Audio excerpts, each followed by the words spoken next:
that they borrow from one organization and settle in the other organization and go to the other organization. So they are continuously trapped in that cycle, but while organizations make profit. So I think it's a responsibility. So I think in Sanasa, and I'm sure I see Arthacharya here, there must be several other organizations who are in Sri Lanka and other places. All of you would know, if you have been doing microfinance with the poor people, it just starts with Credit Plus. So financial literacy is a must. Especially, and also in some previous panels we were talking about the need to increase savings and increase the asset base so that we can graduate the microfinance clients, not just from borrowing and managing their daily operations and then returning and borrowing again, kind of a cycle. If we want to move them beyond microfinance sector into more formal banking sectors, I think we need to start from the beginning.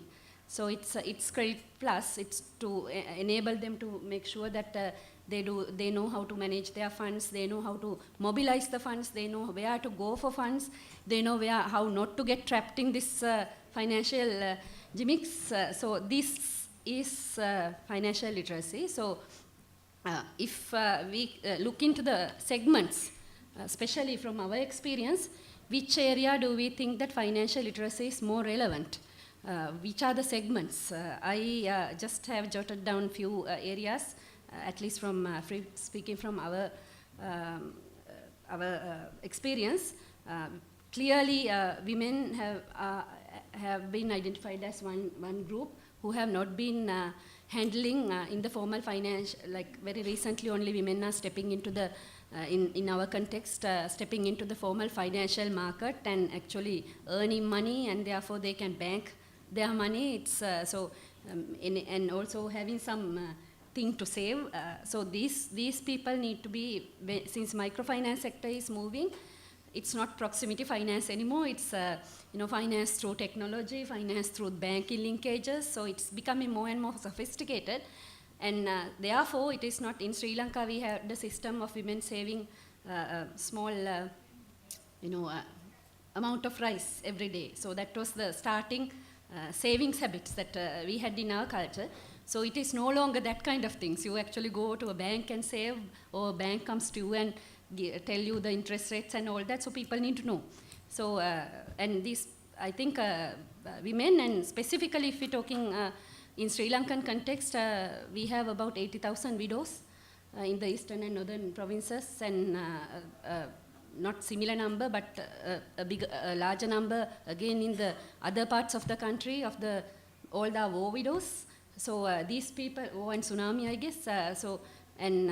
Out of that 80,000, also about 12,000 are. I just recently read some minister stating some of the facts that they identified as 12,000 having three small children with no income below 40 years. So these are the kind of people who have not entered in, who are not really operating in the formal markets, but having been pushed by the conditions to move into the financial sector, come and deal with banks and start some enterprise.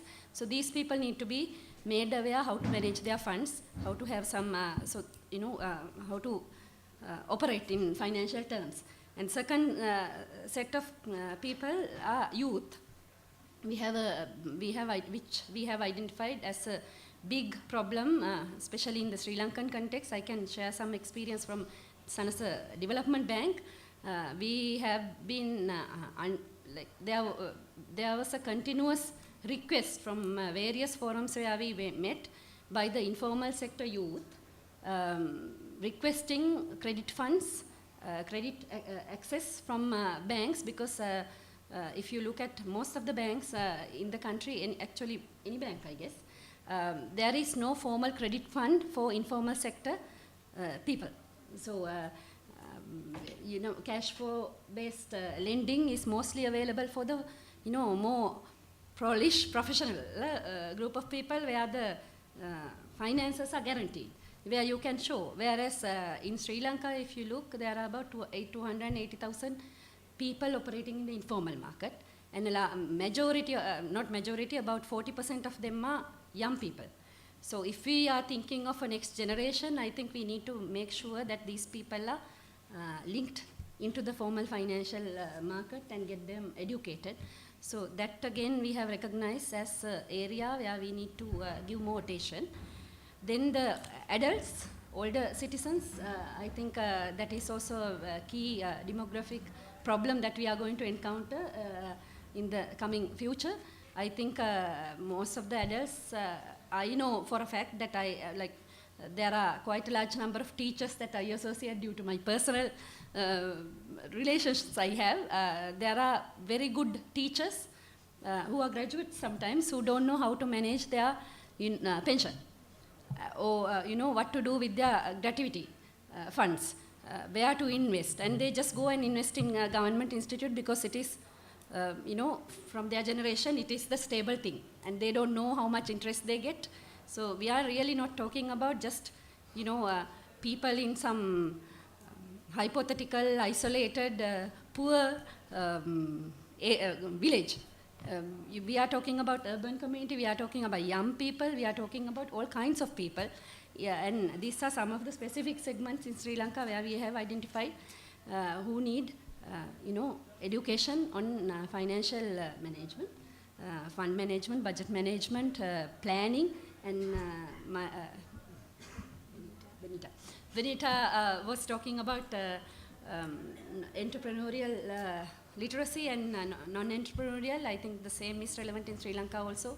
And so definitely we need to focus on not just managing budgets and that kind of finances, but also we need to take them beyond to do market planning, business planning, to make sure that when you borrow money and you can return it because you are borrowing it from husband or somewhere and you put it back, or you get your gratuity fund and pay the money, but you invest it properly and you make additional money into the community. So these are some of the things, and we are, I think, from the costing, most of the organizations do not do financial literacy because it is costing affair. So from our side, at least, Sanasa Development Bank, we are working with Sanasa movements, cooperative societies, and having partnerships with them when we are doing financial literacy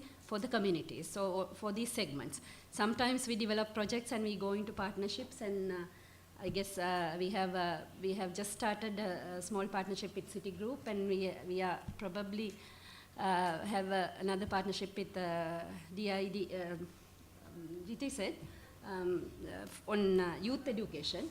Similar kind of initiatives, we sometimes go into partnerships with funding organizations and see whether we can,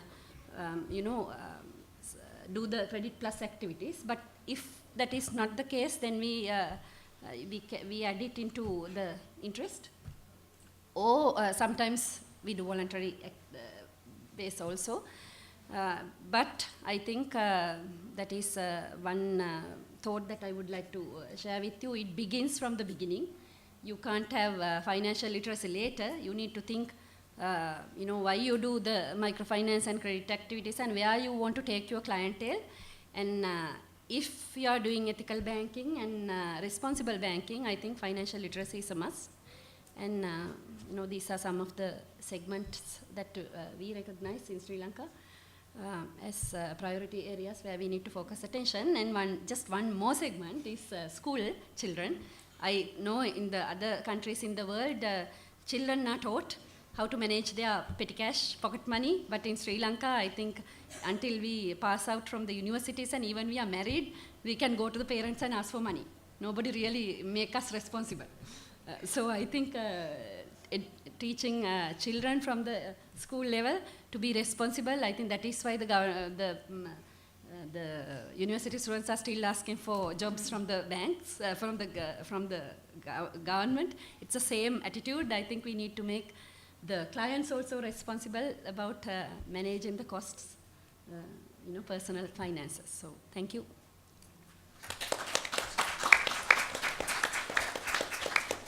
Thank you, Samadani. You reminded me that sometimes in in youth financial education, we often get asked the question, is like, how soon should you start, and is it too soon